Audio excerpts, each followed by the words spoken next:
Liftoff will start in T-minus 10 seconds. 10, 9, 8, 7, 6, 5, 4, 3, 2, 1. We have ignition. It's time! 17 seconds from Game 7 or from championship number 6. Jordan open. Chicago with the lead. Harper got a piece of it. It comes off. The Chicago Bulls have won their 6th NBA championship. Tying run at second, 2 out. Palmero over the head of Jenks. Uribe charges, throws, out! And the White Sox have won the World Series. To the far side around the 8-yard line to Hester. Under it and to the middle with the 15 to the 20, breaks free to the 25 to the 30, to the outside, 40, midfield, 40, 30 to the coast, 20, 15, Hester 5. Oh! Touchdown!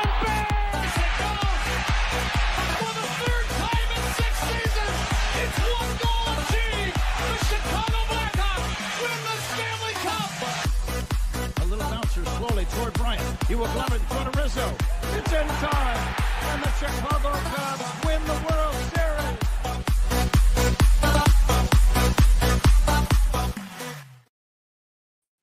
What up, what up, what up? Welcome to Shawn and Maya in the morning on this Hump Day edition. I'm your boy, the SuperBack, Shawn Sierra. Thanks for tuning in. If you're watching us on Facebook Live, well, then I guess you found us on Facebook. If you're not following us on Facebook, what? Come on, man. Go to Facebook, type in Sports Zone Chicago, click the like button, and now you're following Sports Zone Chicago. Simple. But wait, there's more. Go to the show's page, go to Shawn and Maya in the morning, like that page as well. So not only will you get Shawn and Maya in the morning 3 days a week, but you'll also, not only will you get Sports Zone, oh, I just lost it. Not only will you be following Sports Zone Chicago, but you'll be following Shawn and Maya in the morning as well. Wow. Crazy night. Crazy night. If you're watching this on our YouTube channel, excellent. And if you're not subscribed to our YouTube channel, come on, go to YouTube, type in Sports Zone Chicago, click the subscribe button, but also click the notification button. That's the little bell next to it. And that'll let you know anytime a show from Sports Zone Chicago is going live. Get it? Got it? Good. Now, if you watch this on our mobile app, listen, we got a mobile app, baby. So if you didn't know, it doesn't matter. All right? Just go to where you get your apps from, all right? Whether it's iTunes or Google Play, Amazon, Walmart, Kmart, 7-Eleven, Zayres, Zemsky, Macy, Montgomery Ward, Woolworths, Weebolts, Goldblatts, it doesn't matter. You go there, you type in Sports Zone Chicago, you download it. You take us with you on the go, so not only do you get Shawn and Maya in the morning 3 days a week, and not only do you get our other live shows throughout the week, and not only are they archived there like they are on Facebook and YouTube, but I'll tell you what, we give you a slew, and I mean a slew of articles. Thanks to my man Clarence, Council III. Big up to Clarence for keeping you abreast of all articles Chicago sports related. Now, if you're watching this on Roku channel, I like that kind of party, baby. If you don't know, you better ask somebody. Sports Zone Chicago, we have our own Roku channel. So if you have a Roku television in the house, do us a favor. Download Sports Zone Chicago's channel to your television. Okay, put us there next to the big boys. Netflix, Hulu, Amazon Prime, Prime Video, HBO Max, or is it HBO Plus, Apple TVs, Disney Plus, Stars, Paramount Plus. Watch this on the big screen. I'll run the big screen right, Mickey now. You can also tweet the show. Tweet us at Sports Zone Shy. That's CHI at Sports Zone Shy.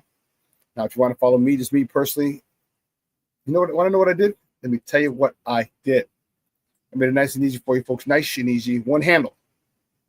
Black Diamond, one handle. Facebook, Twitter, Instagram, Snapchat, and TikTok. All one handle at the Shawn Sierra. All right? We got a great show, but I need you to get interactive. So whatever platform you're watching this on, whether it's Facebook, YouTube, or a mobile app, leave a question or comment on that platform. It'll come up here in the thread. We'll put it up on the screen. We'll incorporate it into the show. And that, my peoples, is what makes this the best morning Chicago sports talk show around. And that's you.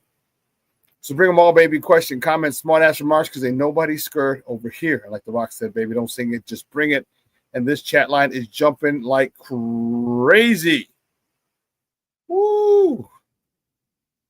Crazy. Black Diamond's in the house. Said, what's up? Top of the morning, sir. I was trying to catch you the other morning. We were responding. Oh, so you didn't see it. So after I typed in, I'm on IG.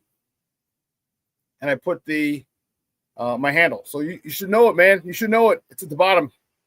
At the Shawn Sierra. So send that to me, or send me a friend request, or follow me, or whatever, on IG, and you can comment me and send it to me directly on that message platform. We can get it done. All right, we'll put it up on the screen. Okay, cool, man, cool. Yeah, I was hoping you would see that. I was hoping you remember that I one handle, but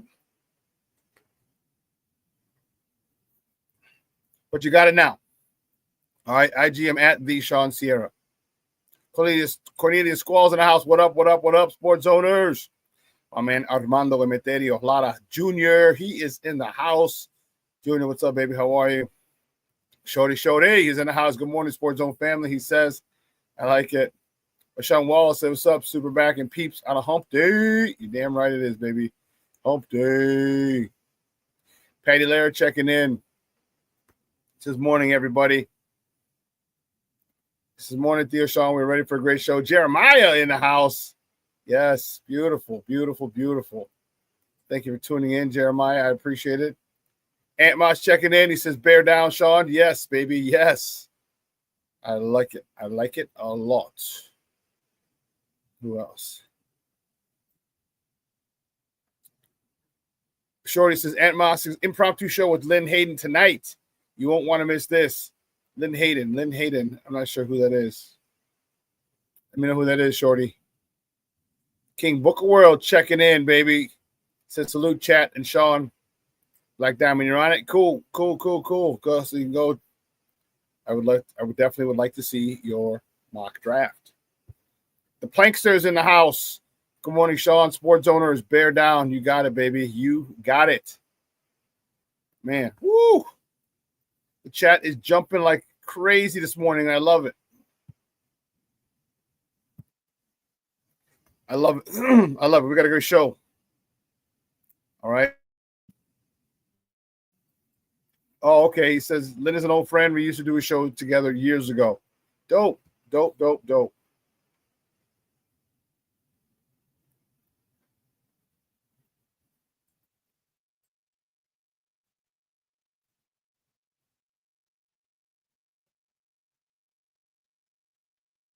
Accept. Okay. All right, Black Diamond. I just got it, baby. I got it. Okay. Photo saved. All right, you know what? We'll put it up on the show today. We'll talk about it, Black Diamond. We'll do it. Do it. Act like Bo Jackson, Nike, and just do it. Yeah, I gotta. Let me just fix it up a little bit. Yeah. I didn't like doing mock drafts. I didn't. I thought they were stupid. But I did one last year with Nomad, and man, it was so much fun. It was so much fun. So I was like, I might do some more. Here we go. Let me add this one. All right, you're added, Black Diamond. You're locked and loaded. Locked and loaded, so we can take a look at it a little bit. But we got a great show for you, my man. 10 o'clock, my man Herb Howard from the Bigs is going to join us. We're going to talk about the new coaching hire, of course. We're going to see what he thinks of Ben Johnson, what he thinks of the coordinators, what he thinks of. One of the things I want to talk about, and then I'll ask him, is what positions or positions are going to be most affected by Ben Johnson? Like, where does he think he needs to upgrade? And that, because we look at that, and that might tell us where they might go in the draft, what direction. Okay. A lot of people down in Mobile at the Senior Bowl, and wow, it just came up so fast, and it seems kind of early. It seems really, really early, and So we didn't get a chance to head down there. I wanted to go down. Next year, I'll do a better job of coordinating the time and getting everything organized to get down to the Senior Bowl down in Mobile. So I got a buddy of mine that I went to high school with who lives there, who lives down there. So it'd be good to see him. But anyway. But yeah, so 10 o'clock, Herb Howard's going to join us.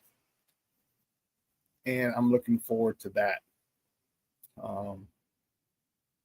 Let's see.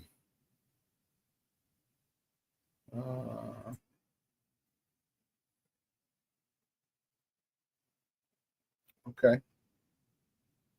Like Patty Lara says, show me some love. Hit the like button. Smash, baby. Let's do it. I like it. I like it a lot. So, you see, I'm rocking my Bulls hat today.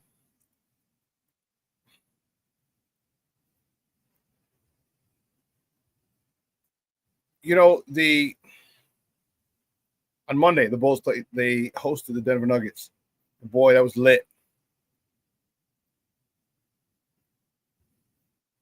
The United Center was lit. Denver's one of the best teams in the Western Conference in the NBA, truth be told. And the Bulls did their thing. And this is the frustrating part about the Bullies. You go and you beat one of the top teams in the Western Conference in the NBA altogether. Then to go lose to an Atlanta team that's decimated by injuries and people who aren't playing. You know, it is it's frustrating. That's the most frustrating part is when you do stuff like that. All right, when you do stuff like that, and you wonder, and Patrick, I was texting Fred Pfeiffer from this Big Red Bus. I said, solid game by P. Will. And he's like, really? You think so? And I'm like, yeah, he's more active. I said he was aggressive. I was like, don't, and I was waiting for him to respond and saying he only shot X amount from the field, whatever. But I don't care about the percentages, what we saw. All right, there's an eye test for me. You know, after playing basketball for so long, playing football, coaching basketball. All right, probably the last generation who grew up playing outside, pickup games and driving to different parks to play other people and stuff like that. I got a pretty good eye for talent, or I got a pretty good eye for abilities of players. And when I see Patrick Williams play the way he played the other day, I was impressed. He came off the bench. But if you remember, I've been saying for years now, have Patrick Williams be a sixth man. Have him come off the bench. Let him go ham. Let him score. Okay, let him do his thing. It works wonders. We all got to find our role. And some people's role is better suited for them coming off the bench. And that might be where Patrick Williams best helps this team. I like Patrick Williams. Okay, but it seems like he's having an issue as a starter. And I don't know what's in his, I can't tell you his makeup, but man, it's frustrating that at certain times, so often, he seems so laid back, too laid back.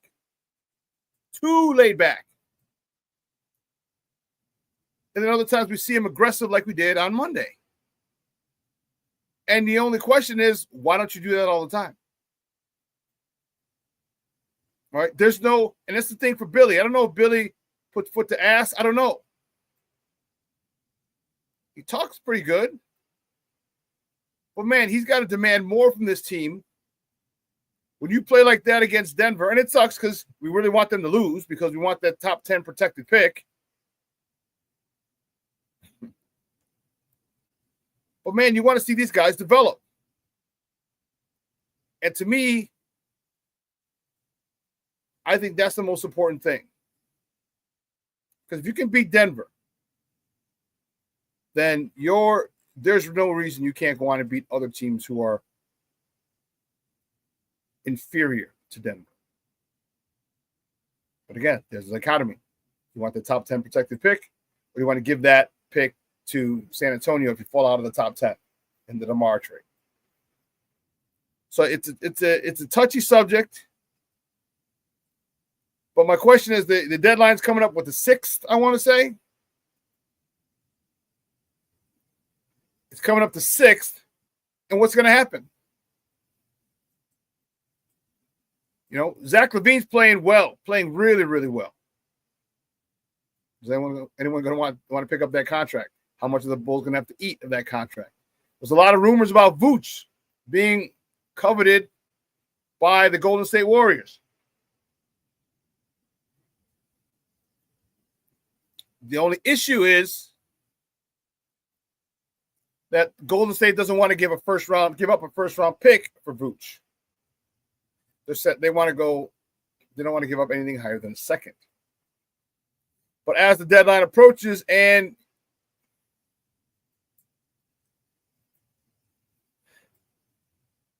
Golden State might be a little more desperate, it might come to fruition. Because Vooch fits perfectly with them. Perfect. He's hitting the three at a well above a 40% clip. He's over 50% from the field. He can screen. He's a great passer. It's a perfect match for Golden State for what they want. And trust me, once you trade Vooch, the caliber of this team drops considerably. And then we have to try and find someone for Zach, which I don't think we're going to do, which is okay.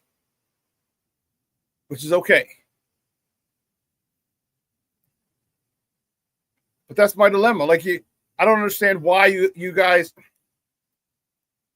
and that's leadership. That's leadership with Billy, also leadership on this team. I don't think Zach's a good leader. I don't think he's a great leader. I don't. I think Zach does what he does, but he doesn't come across to me as a leader. I don't know who I would consider a leader on this team. Maybe Lonzo Ball, but he's just coming off an injury. I mean, I thought Alex Caruso was the leader of this team in prior seasons. But now they're leaderless.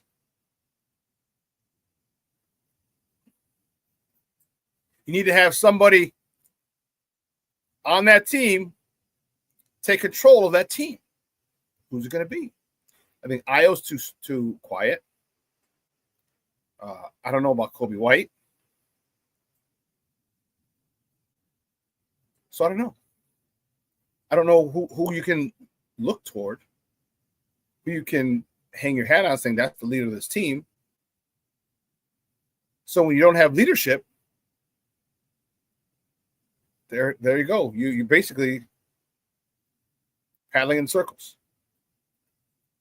You have no one to lead you in a direction you need to go.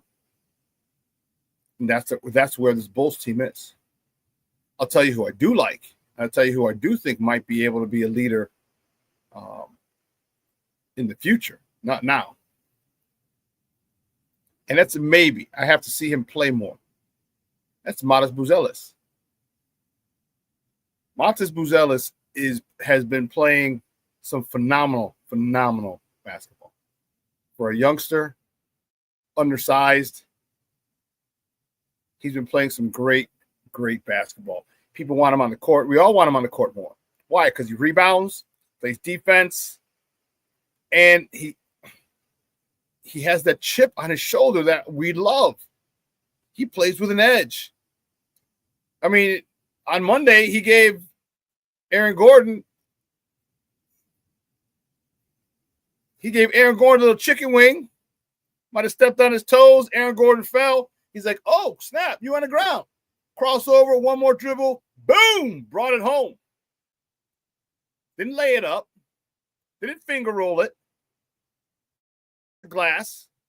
He slammed it home. That's an attitude. That's a mentality. King Book of World says, Modest is going to turn into Chicago's off-brand Dirk. Yeah, he is, because this kid can do a lot. He can do everything. He doesn't mind rebounding. Doesn't mind playing defense. Can hit the three from the corner. Can post up. This kid's got a really nice game. I can't wait till he's 24. He's 19 now. That's 5 more years. He won't even be in his prime at 24. He won't even be in his prime at 24, but guess what? He'll have an NBA body. So I can tell you, he's going to live in that weight room.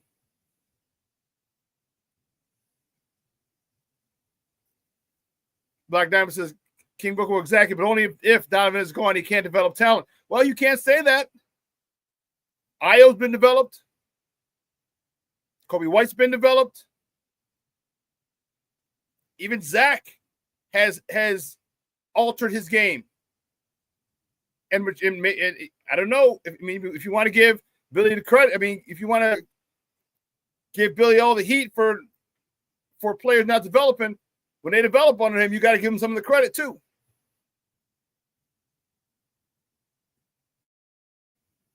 You know what I mean? Off and on, you said. Okay. Well, I think Modest is one that they're going to focus on. But more importantly, here's the most important thing: his mentality. He wants to get better. So I don't think they're going to have any issues saying, "Hey, you got to go to the weight room. Got to go to the weight room." I think he knows. He's going to work on it. And listen, when you get youngsters like that who are making contributions, who want more, and he feels look, you already know. Black Diamond, did you play any sports? Basketball, football, baseball, hockey, soccer, track? Because if you did, then you know when you're ready. You know you can, whenever you're playing, it could be you started at grammar school or you go to high school or you're staying with the kids on the block. There's a point when you play with them that you know you can play in that league at that level. I think Modest understands hoops. All right, you're a hooper. So you know what I'm talking about. So when you play and you get to that level and you're making positive contributions to your team. You're stealing the ball, you're getting rebounds, good assists, get a couple buckets. Not the star, but you realize, oh, I can compete at this level. I can contribute. I think that's where he's at. He's excited about it. I think he understands that he can be really good. I think, and I hope that the small taste of success for Modest really drives him. Because you can try and develop players all you want, but if you don't have that mentality, look at Patrick Williams. Enough said. We know Io was going to develop. Io's Chicago, man. He's Southside. All right? He got that cold, that silent killer in him. Kobe White developed. You know what I mean? Kobe White wanted to be better. So Modest can be one of the faces of the league. But not for another 4 or 5 years. Not the face of the league, one of the faces of the league.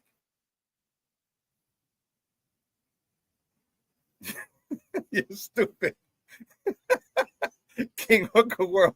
P will, a.k.a. P won't, a.k.a. P can't, a.k.a. P don't. You're a fool, boy. Hey, you were at the game, weren't you? King Book of World, didn't you go Monday? I thought you said you were going Monday. Did you go?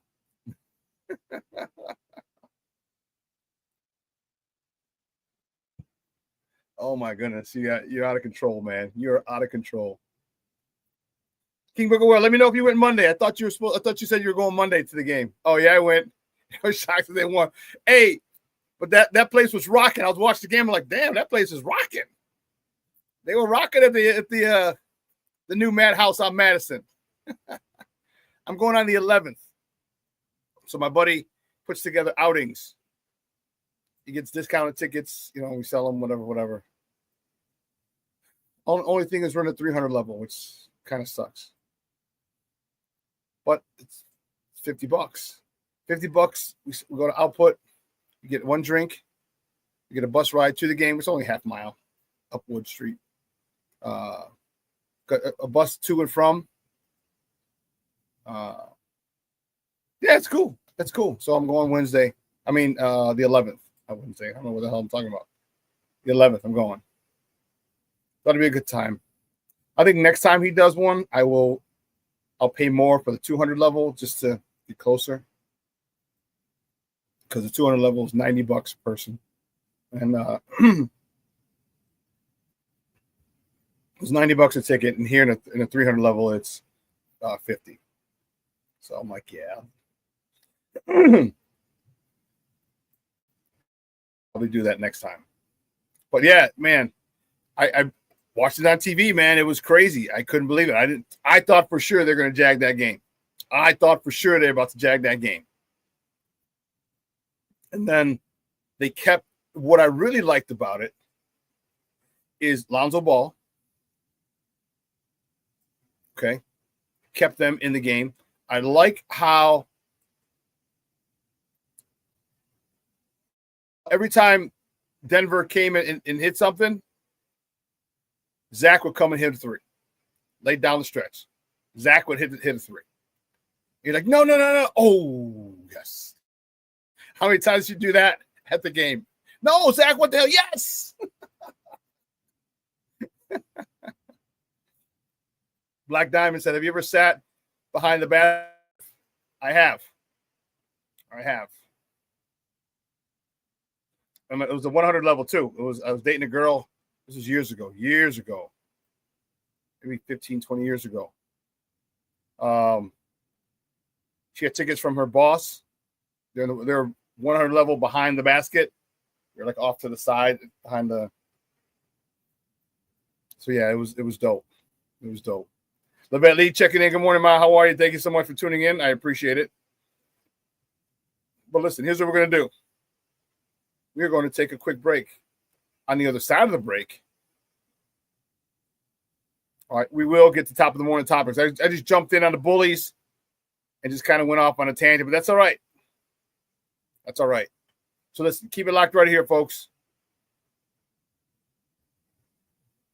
Here you go. King Booker was, I had plenty of what the fuck? Hell yeah. Moments at the game. That's how I was watching the game at home, man. That was crazy. That had to be awesome, man. And I'm hoping for a good game on the 11th. I think we're playing Detroit. I could keep screaming Detroit sucks. But anyway. Hey, just keep it locked right here, folks. Shawn and Maya in the morning on Sports Zone Chicago.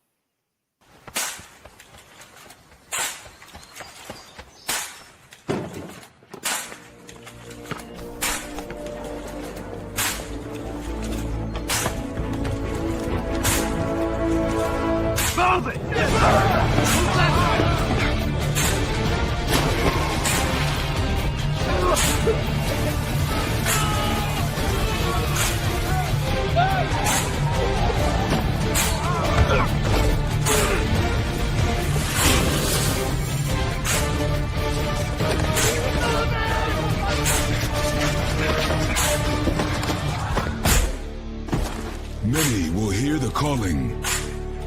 Few will earn the title. United States Marine. The few, the proud, the Marines. Hey, it's your boy, the SuperBack, Shawn Sierra, and be sure to follow Sports Zone Chicago on all social media platforms, on Facebook, Instagram, and our Roku channel. You can find us at Sports Zone Chicago, and on Twitter, we are at Sports Zone Shy. Also, be sure to download our mobile app so you can take Sports Zone Chicago with you on the go.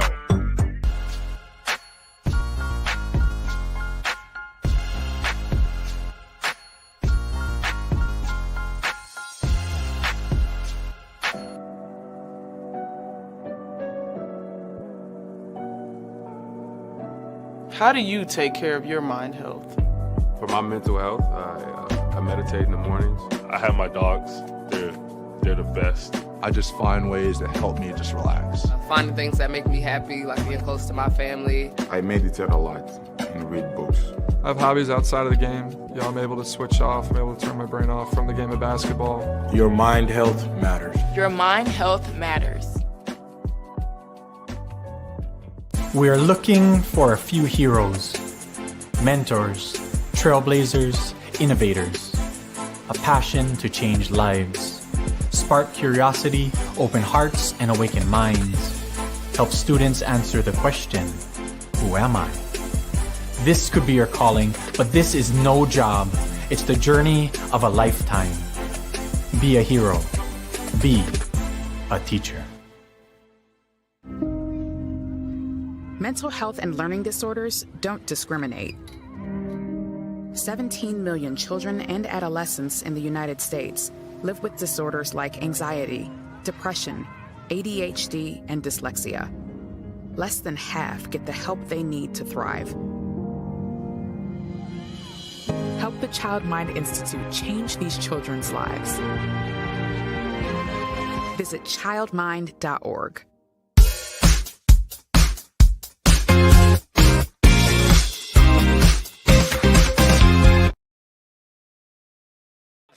This is the third straight game, fourth straight game for Kobe White out with that foot issue. Here's Giddey. Brown covers Levine. Vucevic is there for the pick. Two-man game. Vucevic, yes. That is 4 assists for Zach Levine.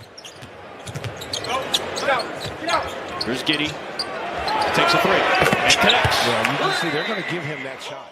Well, as we've seen, Brown is a lot more athletic and strong than just his frame mindset. Couldn't defend Levine there, though. No, you got to look at the bench point. 41-10. Ball takes up slack. Floats it over Jokic. Christian Brown show. You see if the Bulls can convert here. Here's Levine against Westbrook. Oh, he takes it. And makes it! C to 3, B to 3. Welcome back to Shawn and I in the morning on Sports Zone Chicago. Those clips courtesy of Chicago Sports Network. Those are the boys. Those are the boys, baby, on Monday. So let's get right to it. Guys, you know how we do. The first segment of every show is called Top of the Morning. It won't come just when you want it.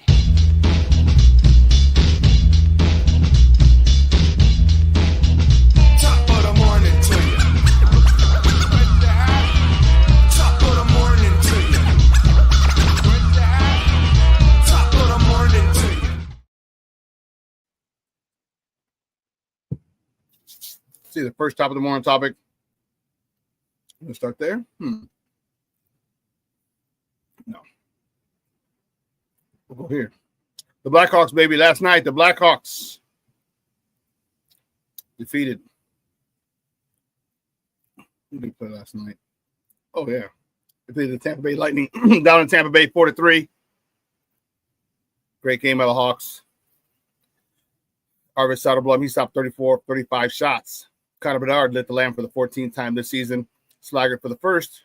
Brian Donato the 15th. And Teuvo Teravainen lit the lamp for the 11th time this season.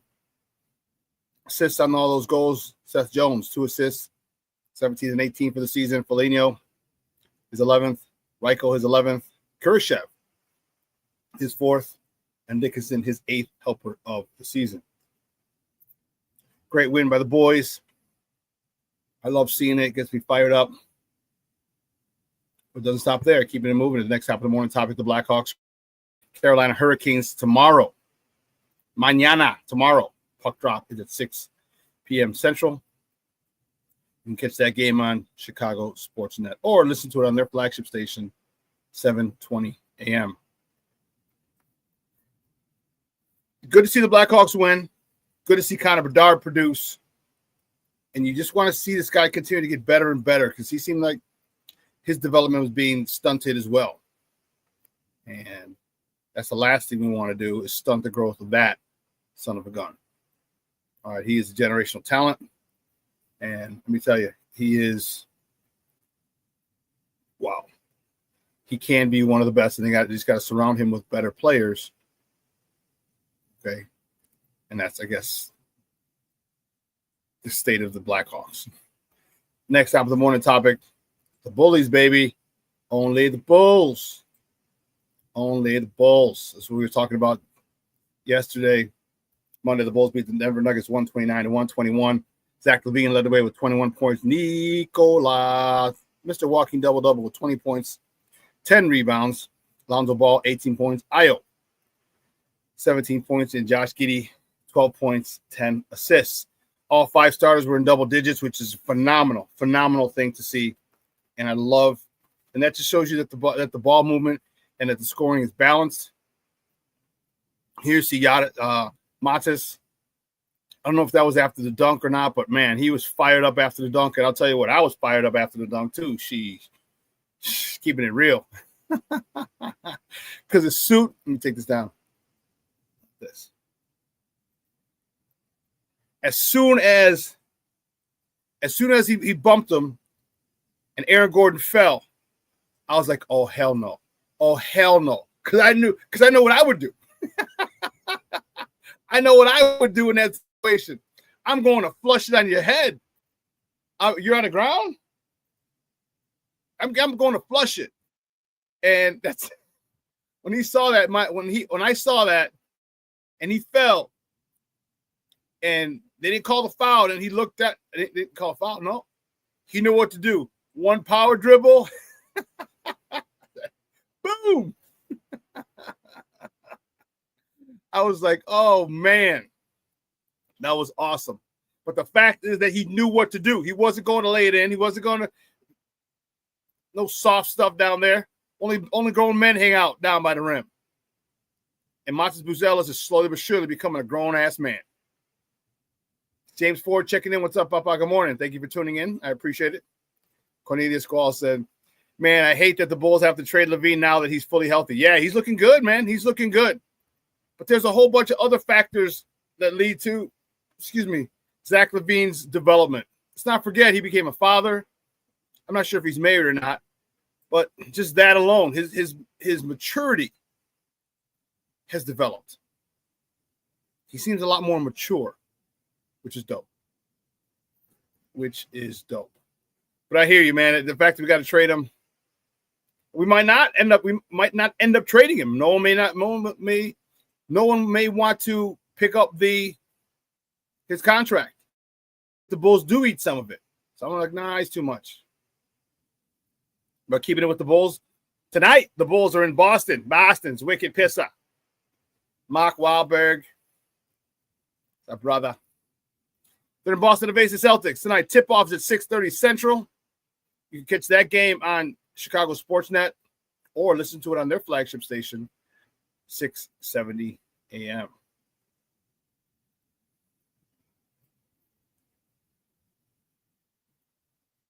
Talked about this before, but the Bears, Ben Johnson is rounding out his coaching staff, and the coordinators are done. So he got Dennis Allen.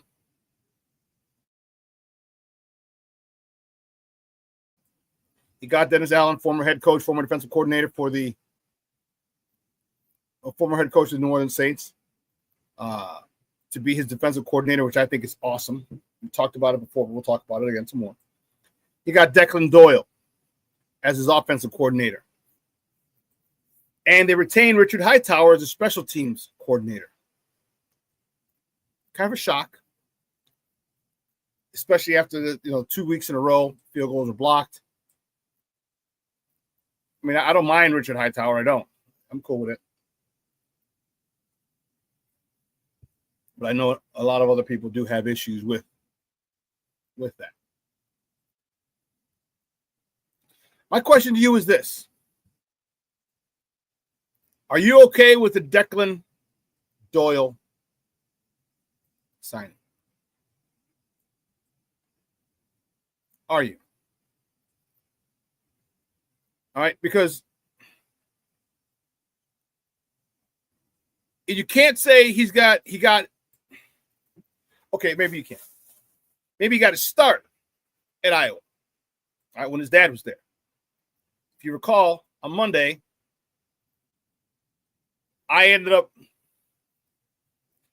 Chris Doyle was the strength and conditioning coach at Iowa. He was the highest paid strength and conditioning coach in the country. I think he was making $750,000 a year. But he got asked to leave Iowa because of some racist comments he had. And if you recall, I told you I played under Chris Doyle. It's my last year at Holy Cross. After Mark Duffner left, after my junior year, we went 11-0. Finished number 3 in the country. Remember, we weren't allowed to go to the 1AA playoffs for some stupid reason. Whatever. Mark Duffner left and went to Maryland, our head coach. New coaching staff, Peter Voss, had come from Notre Dame. He's a Holy Cross alum. And his strength and conditioning, offensive line and strength and conditioning coach was Chris Doyle. So I have some history with Chris Doyle. So his son, Declan, who's 28 years old, started working at Iowa as an assistant. Now, sure, he obviously got him on the job, but the fact of the matter is he's doing all the grunt work.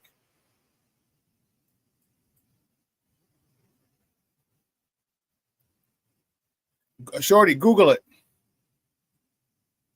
He said, I can't find anything about Doyle being Ditka's nephew, though. Just Google it. Ask Siri or ask Alexa, is Declan Doyle Ditka's nephew?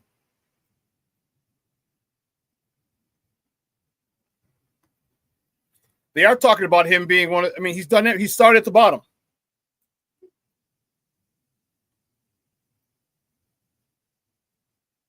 I got a tablet over there, and I think it answered that question.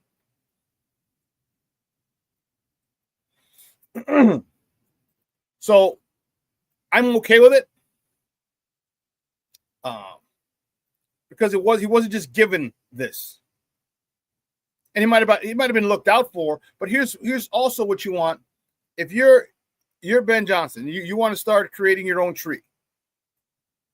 This is the perfect hire.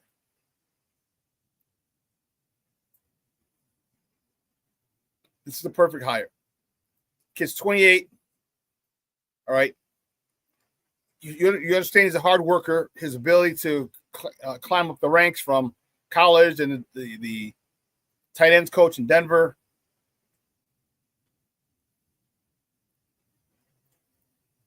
And for all intents and purposes, tight end coach is a precursor to offensive coordinator.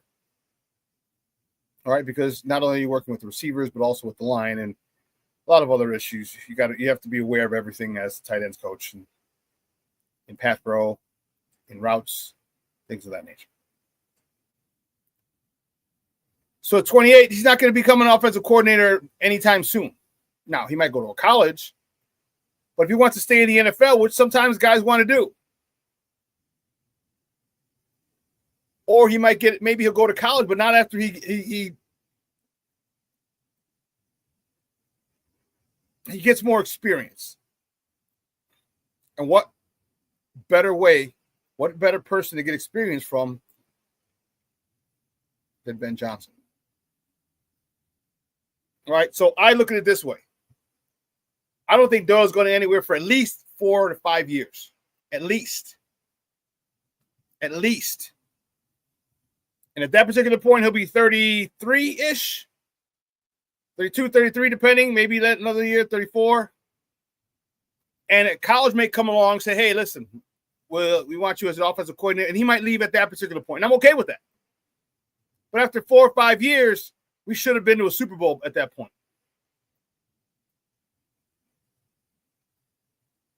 And especially if we get to a Super Bowl. Okay? But if we get in the playoffs consistently deep, get to a couple NFC championship games, I'm okay with it because we still have the actual play caller. We still have the actual architect of this offense. And basically, I don't want to say he's going to be his lackey, but he's going to be doing everything to set everything up so when Ben comes, it's like a doctor. You know when a doctor, ever you have a doctor and you're going into surgery. Doctor doesn't set out his own instruments. No, all that shit's all that shit is there. They're ready for him when he goes into the operating room, the OR. All right. That's basically what Declan Doyle is going to be doing. You'll be running a scout team. You're going to be getting all these things. Once you prepare the game plan, you're going to get it disseminated to all the other position coaches. As the offensive coordinator, that's your job. Okay, I don't know when, if he's going to be holding meetings, which I doubt. But also, I think Ben's going to hold the meetings, but he's going to be the right-hand man. And kind of grooming him, take him under his wing. Okay, and this is how you run a meeting as an offensive coordinator. So I'm okay with it. I'm more than okay with it. Now, his dad, on the other hand, I have an issue with. But we're not talking about his dad. One of my players, if you recall, one of my players from Curie, Maurice, played for Doyle at Iowa. And yeah, he said he would make some interesting comments. So,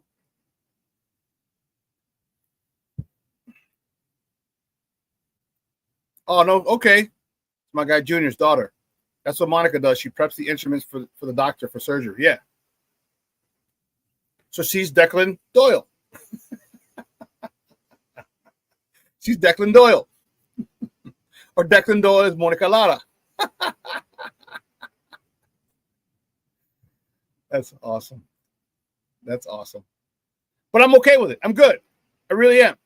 And I like. Remember when I taught. This is why I'm very fortunate to have the experiences I have, because it forms my opinions. Remember when I told you that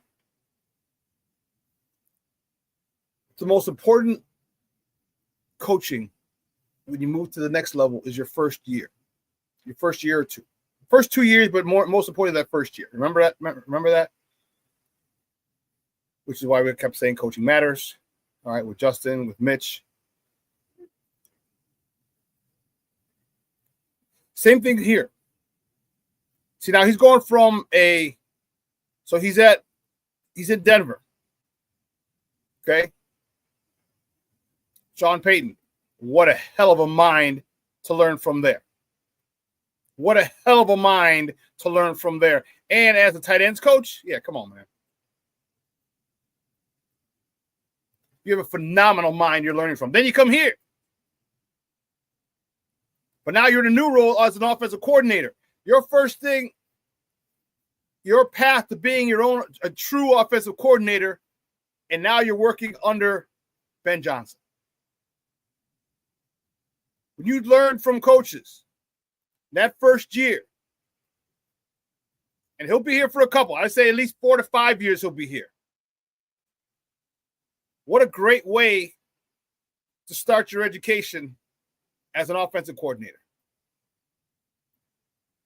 Declan Doyle is going to be a good offensive coordinator in about 10 years.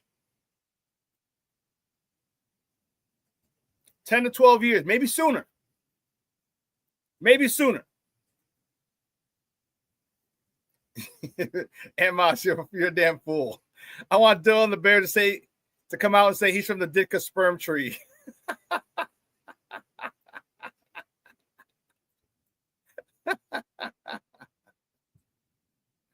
Oh man, that's hilarious. That's good stuff. That's good stuff.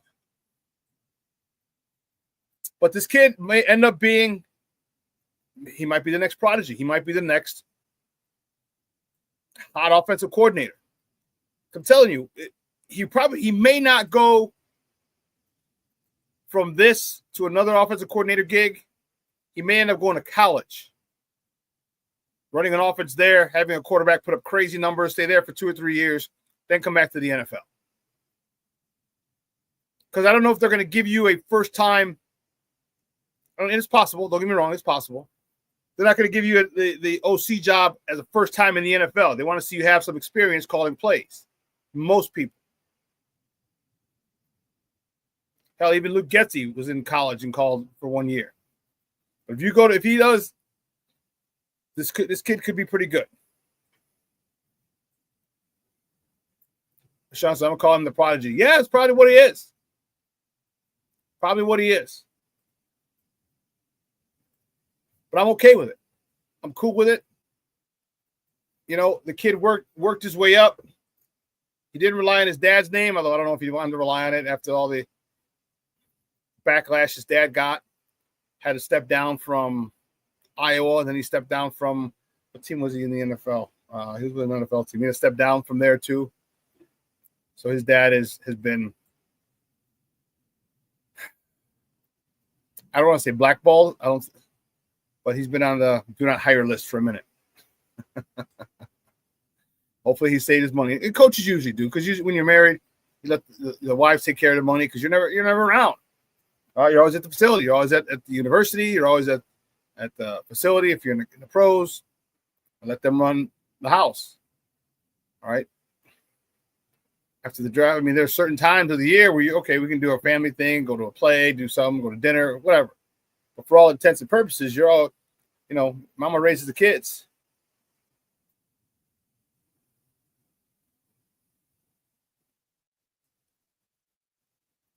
Really, Shorty, you're having a problem. Did you ask? I don't know if you have an iPhone or not, or if you have an Android. Just ask the question. Hey Siri, blah blah blah blah blah blah. I can't ask the question because my phone will answer.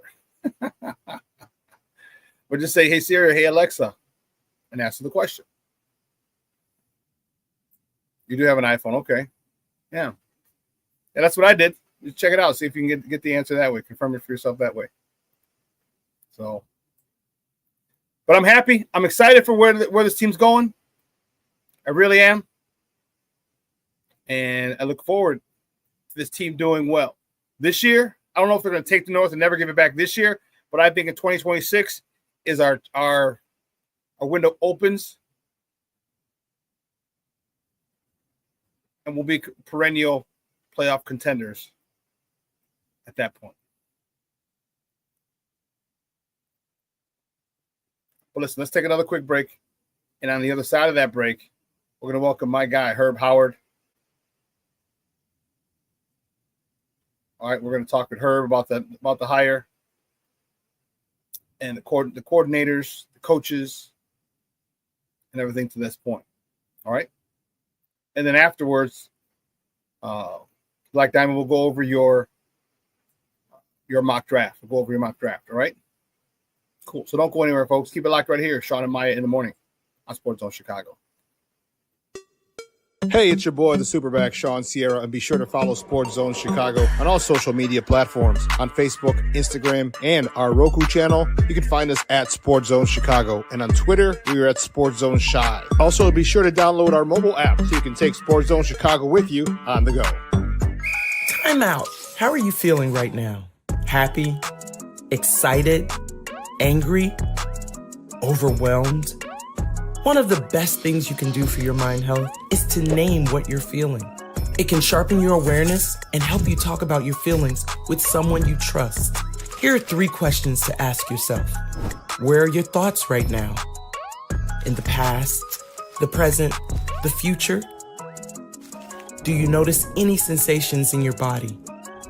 Is your heart beating fast? Is there a flutter in your stomach? Or are you fully relaxed? What do you need right now?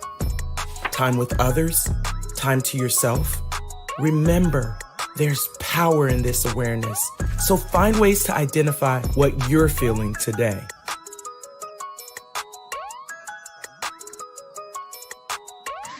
Hi, guys. Hey.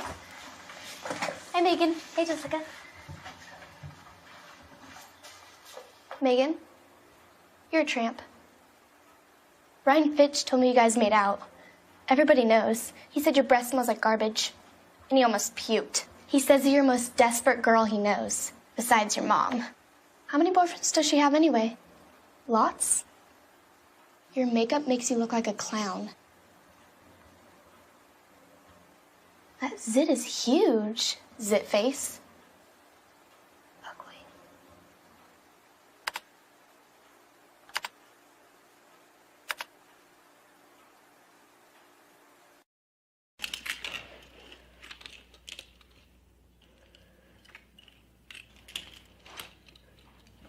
Hey, bud, what you doing? I'm playing with cars. Cars? Can you show me what a car does? Whoa, whoa, whoa, whoa, whoa. Hold on a second. First of all, this is a school zone. So you need to put down your cell phone, stop texting, and let's get to driving. Now you're coming up to a stop sign, right? You need to slow down and stop before you hit that Y line. I want you to look left, right, left. You don't want to get hit by a car going on your left and to your right to make sure you don't get sideswiped by a guy coming from your right. You're coming, and you see a crosswalk. You better slow your horses down because the #1 rule of driving is always yield to pedestrians. Now stop, pull over, and you are done driving. Gosh, what do they teach you kids in school nowadays?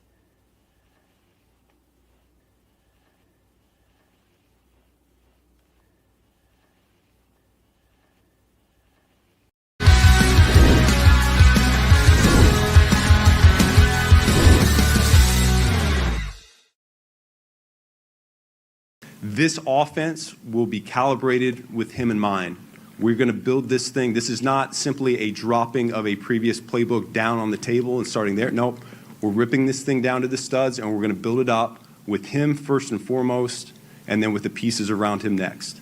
I really look forward to challenging him and pushing him, as I said before, to continue to grow and develop. Yeah, I think offensive line is certainly an area that we need to get better play from going forward, something that Ryan and I have already talked about.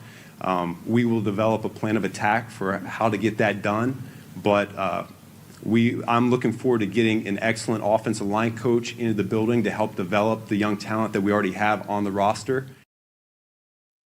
Welcome back to Shawn and Maya in the morning on Sports Zone Chicago. Those comes courtesy of the Chicago Bears. That is that dude.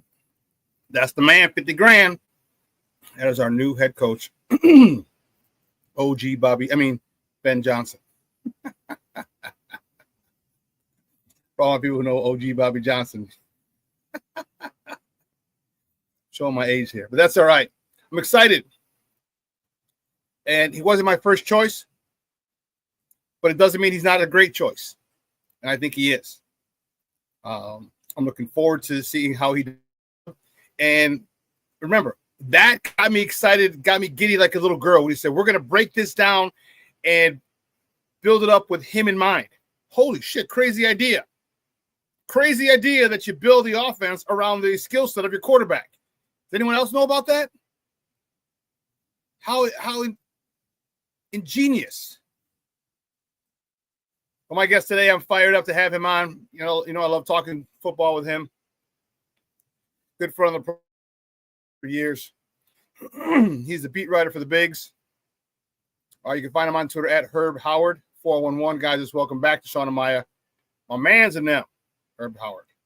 Herb, what's up, Baba? How are you? You J-Rock Daddy?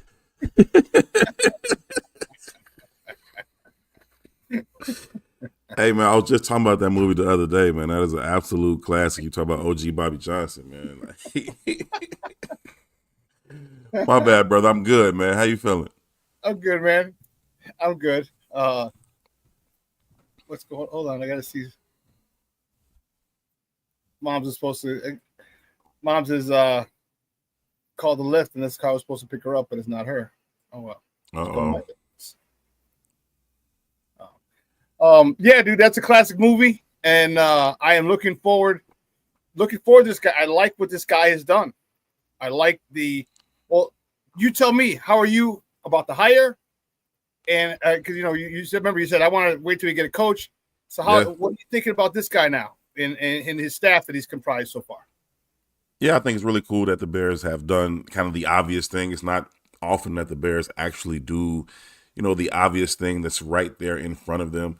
I think that Ben Johnson was, the premier candidate in this coaching cycle. Whether he was your particular favorite or my particular favorite, I think he was the premier candidate. I know that Mike Vrabel went to the Patriots before, but the history, that was a different situation. And so it's cool that the Bears went out and got, the guy. Now, only time will tell if he is that guy, but for this coaching cycle, he was definitely the guy. And so it's cool that the Bears got him. I thought he said all the right things at his introductory press conference, which most coaches tend to do, except Liam Cohen down in Jacksonville. That Duval thing was terrible. They're gonna run him out of there. He do that Duval like that again. But I thought that Coach Johnson, for the most part, showed himself pretty good, expressed his plan for what he wants to do. I, too, like you, was very impressed by the fact that he said, I'm going to tear this thing down to the studs and build this thing around what Caleb does and what the rest of these players do well, not come in here and just drop down the Lions playbook and say, hey, you go be Amon-Ra St. Brown and you go be Jamison Williams and you go be Penei Sewell, because those are different skill sets. You don't have Jahmyr Gibbs' skill set on this roster right now. And so what you do have is some guys that can play some ball, and you figure out what they do best, and you build that system around them. I was very, very happy to hear that. I was also impressed with his confidence. I had a chance to ask him in the breakout session, after the main press conference, just about, his confidence and where it comes from. And, he was like, man, at all three stops before I was now the Bears head coach, when I was the OC, when I was the tight ends coach, when I was quality control, so I was the very best at it. And I was like, well, go ahead, man, pop your shit. Like, go ahead. You know what I mean? So, I'm cool with that, man. And so, obviously you got to back that up. Like I said, only time will tell, whether or not it was a home run hire, but I think it was a good hire and could certainly turn out to be a very, very good decision by Ryan Poles, Kevin Warren, and the rest of the Bears organization. How surprised were you that the Bears got him? All right. I mean, how many times have we've never really had the bell of the ball? All right. He was the hottest coordinator out there, and he had a resume. He wasn't, calling 2 plays a year like Matt Nagy was. All right. This dude was a hot candidate last year as a head coach. We all knew his offense is his offense. It's not a variation. He's not part of this tree, that tree. Really, it's really kind of his whole thing. And he not only did we choose him, he chose us. Yeah. How excited were you in that? The fact that somebody chose this cesspool of craziness to decide to run. Hey, ignorance is bliss, man. He don't what he don't know hasn't hurt him yet. You know what I mean? So he hopefully he doesn't come to find out what so many people have come to find out, and that is that seemingly entering Hallis Hall brings out the worst in people, from players to coaches to administrators. So we'll find out, but I think that it was really cool for the Bears to actually go out and get him. Like I was saying, they don't typically get the guy in any particular cycle, whether you're talking about head coach, free agency, whatever. We've gotten Khalil Mack before and we got Jay Cutler, but usually we're looking for second, third tier guys, and that includes during the coaching cycles that we've gone through. And so forth. I think it's really, really cool that they went out and got, the top guy in this particular coaching cycle. I was very pleasantly surprised by the fact that ownership, George McCaskey, was willing to put up the money that it was going to take to secure the top candidate. I asked Ryan Poles that during his press conference at that same day, and he said no, it was never an issue. I asked him what was the conversation like when he had to go to George and say, hey, we might have to dig a little deep in the pocketbook on this one. Is that cool? And he's like, nah. He said, whatever y'all need, y'all got it. And, that hasn't, like I said, always been the case around here. So that was cool to hear, man. I think it's just another sign of some of the things that you're starting to see change now that Kevin Warren has taken over as president and CEO of this football team. And so there were lots of questions about, okay, what is he doing here? We haven't really seen these tangible changes. But I think you're starting to see some of those tangible changes now. And I think we've joked about them before, small changes that we've seen, the food in the press box at Soldier Field, how that improved the moment he got there. But those were small things that really did kind of matter, right? Those were small things that really did kind of matter. I remember we walked into Hallis Hall, into the media room, I think the first week last year, or maybe it was the year before. I think it was last year. Come in there and there's these gifts. There's these gifts for the beat. And I think that was cool, right? I mean, it was just like some Bears book bags or something like that. But it was cool stuff that certainly hadn't happened before. And it was like, okay, there's some small tangible changes that you can start to see. But now you can see those things happen in the football operations. You can see the Bears willing to go out and go get the top candidate in the coaching cycle. And so I think that bodes well for how the Bears are being run and organized right now, structurally in terms of decision making, but also in terms of how they're perceived around the league. They've been perceived so long as people who don't get involved in the major things. They don't spend top dollar for the top prospects. And I think now you get to see them do something like this, and it gives them just a little bit of cachet in terms of what they're willing to do on the football side, but also even on the business side. If you're Arlington Heights, you got to start looking at this thing a little different now and say, wait a minute now. All right, they've got what could be, one of the best young quarterbacks for a decade. Now they got what could become one of the best young coaches in the league for the next 10 years. Do we want to be a part of that? Do we want that party right here in our backyard every week? You mean tax dollars? Right? I mean, that's what the thing. That's what this thing was all about the entire time, though, right? So if once the Bears did this thing backwards, which the Bears tend to do, we can talk about doing it backwards with Ryan Poles the first time. I thought he did a good job in what to me was essentially his very first coaching search. I don't think he had an opportunity to have a real coaching search when Matt Eberflus was hired. They had 3 finalists before they hired Ryan Poles, and so that's not allowing you to go on a coaching search. I think this was his first time. I think he did a good job with it, ultimately getting the guy that I think they wanted from the start.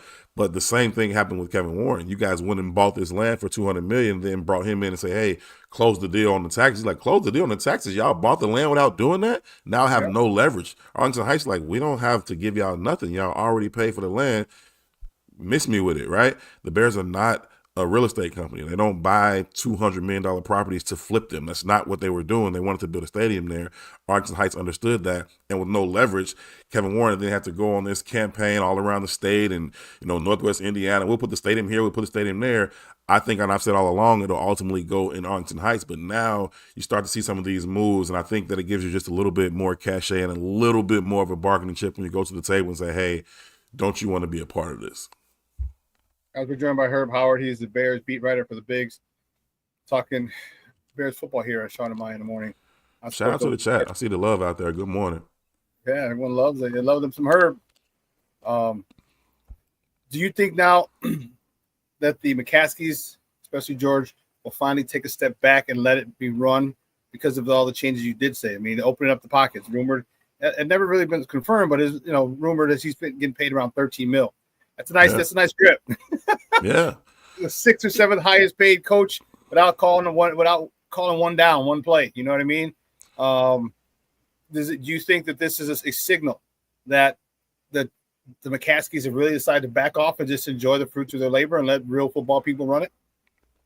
Yeah, I hope so, man. I mean, the price is the price, right? And so, if that's what it costs to get the top candidate, then that's what you're going to have to go out there and spend. And so you can talk about, oh, he's making more than John Harbaugh's making. Oh, whatever. That's the price during this cycle. And when John Harbaugh re-ups, I'm sure he'll, surpass that again. And so whatever the numbers is, I've heard 13 million. I've heard as much as 15 million. But whatever the number is, if that's what it costs, that's what it cost.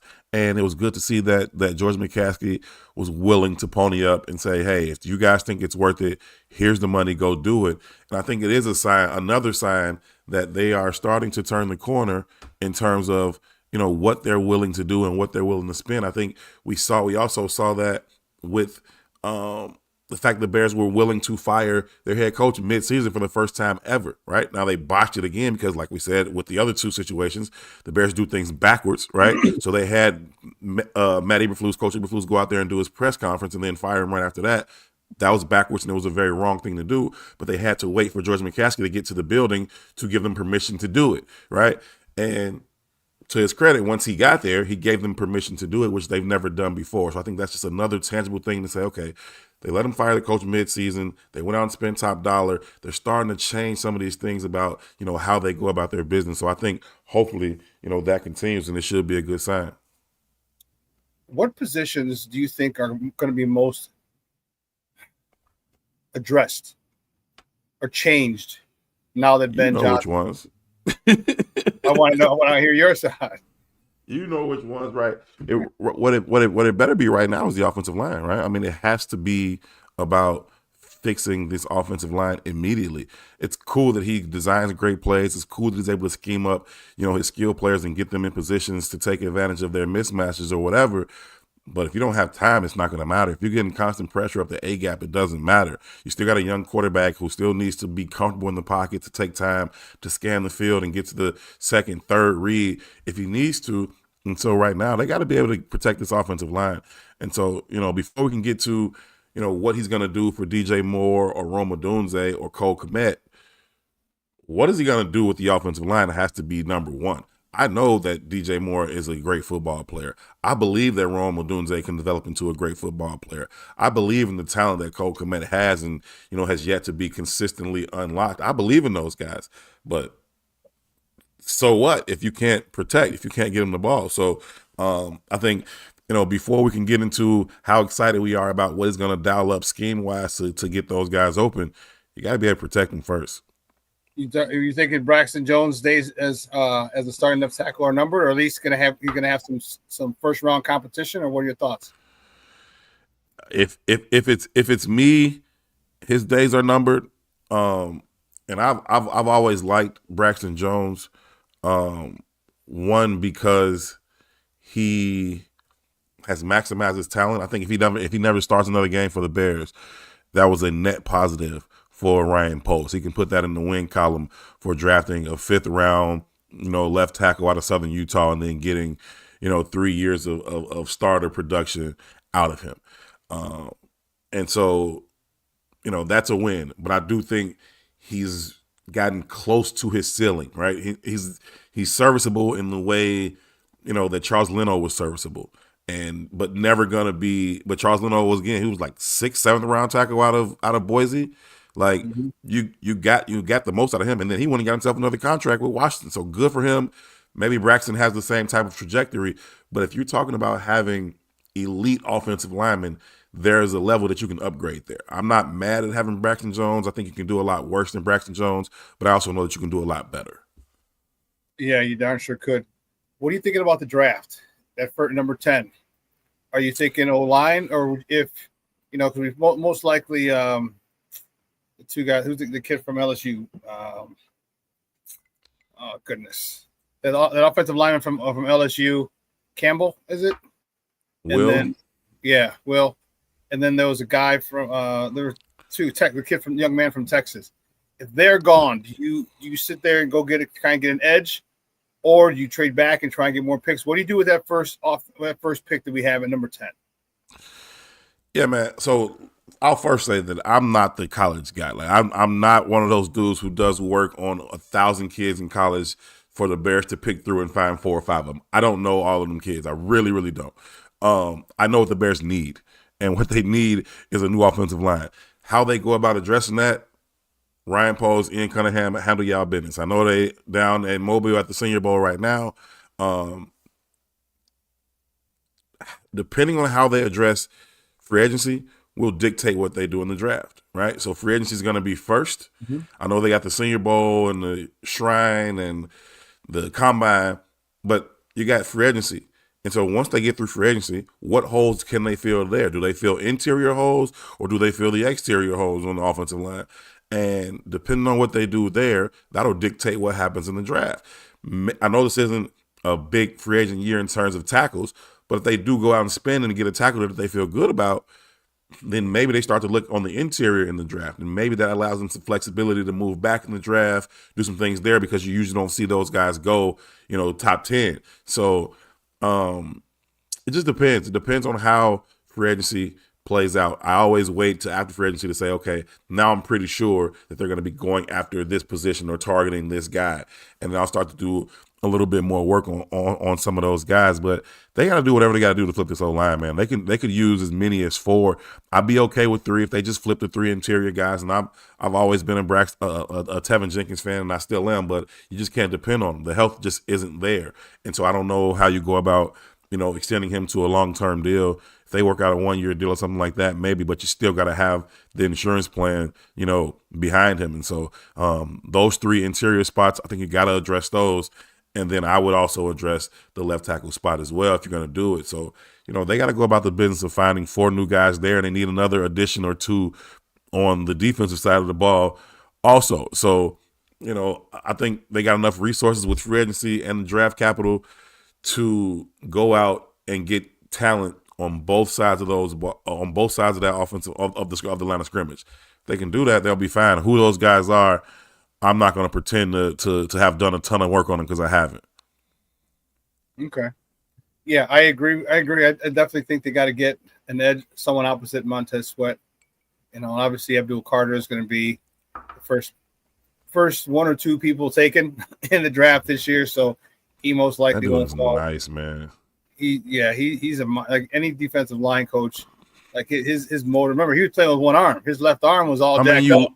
You watching them play, and you feel like you're looking at Micah Parsons. I know they wear the number 11, and I wore number 11 when I played, and I wore it for the same reason. Well, maybe one of the same reasons that they wear it. It was LeVar Arrington at Penn State, and he still is one of the best college players I've ever seen. LeVar Arrington was just an absolute animal at Penn State wearing that number 11, and he and Dante Culpepper were the reasons that I wore number 11. But seeing Carter, he on the field, he looks and moves like Micah Parsons, and it's like, dude, they got another Micah Parsons at Penn State, and now somebody else. That, bro? I don't know, man. I don't know, man. But game wrecker every couple of years, they get the same dude who wrecks shop, and it looks like a monster, plays like a monster. Like they go to the monster store or something. Like they go to the monster store at down at State College, man. They got to be. And like you said, man, he's dominating in the CFP with one arm. Like, bruh, somebody deal with that, man. Like he's got one arm. He can't use it. He's coming around the corner with his off arm and then swimming under with his off arm and finishing the sack with his off arm. It's like, did he able to swing? Somebody he might as well. Because he couldn't use it. It was like, it's this dude. But it wasn't really slowing him down. You can tell that he wasn't playing passive forward. He was still full pursuit to the ball, running through ball carries across the field. It's like, hey, this dude is an absolute problem. Whoever gets him is probably getting the best player in the country. No diss to Travis or none of them quarterbacks should do or them tackles, but that dude is a monster. Yeah, when you wreck the game like that. And I was upset at the offense. I was upset, like, why aren't you chipping them? Why aren't you hitting that bad shoulder? Why aren't every time get a running back, get a lot of every tight time. Every time that left shoulder getting hit.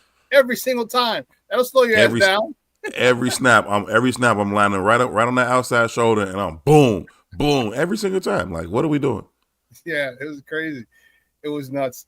Talk to you about the running back position. Do you think that we're going to upgrade at that position because, his obviously in Detroit he had two, one of our former players, but he had two good, kind of like a thunder and lightning kind of thing. Do you think he upgrades because it's a good draft for running backs, a very deep class in running backs. You think he upgrades that, or do you think that DeAndre Swift is that dude, him and Roschon Johnson? I think it's good practice to draft a running back every year, right? Because you can get a good one, a very good one in the mid to late rounds. That 4 to 6 round range, you can always find good backs there that can come in and be, 1,000-yard backs for you. So I think you should always draft one. I am not as down on DeAndre Swift as some people were in terms of thinking that he just, wasn't productive and didn't run hard and couldn't, break tackles. I thought he did. I thought he did run hard. I thought he had a pretty solid year. And, people talked about the offensive line that Caleb played behind. I'm not sure if they're aware of this, but DeAndre Swift played behind the same offensive line.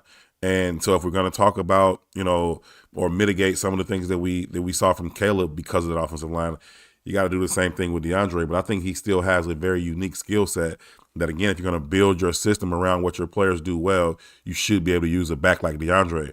Now, if you want to add another back to that complements his skill set, cool, no problem.